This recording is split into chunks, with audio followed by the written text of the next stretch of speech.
Gas कटरच्या साह्याने चोरट्यांनी एटीएम मशीन फोडून आतमधला कॅश लंपास केल्याची घटना परभणीच्या पालम इथे घडली।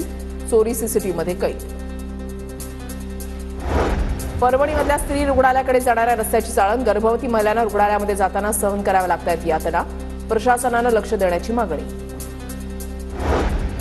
कोल्हापुरात आंतरराष्ट्रीय खो खो खेळाडू वैष्णवी पवार हिची भव्य मिरवणूक संपन्न। वैष्णवीचा भारतीय महिला खो खो संघाला विजय मिळवून देण्यात सिंहाचा वाटा।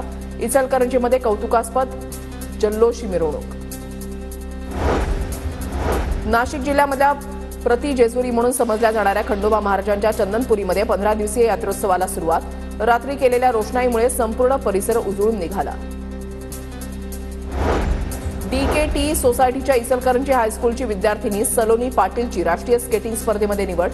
पुण्यामध्ये झालेल्या 12 वर्षाखालील मुलींच्या गटामध्ये तृतीय क्रमांक पटकावत निवड।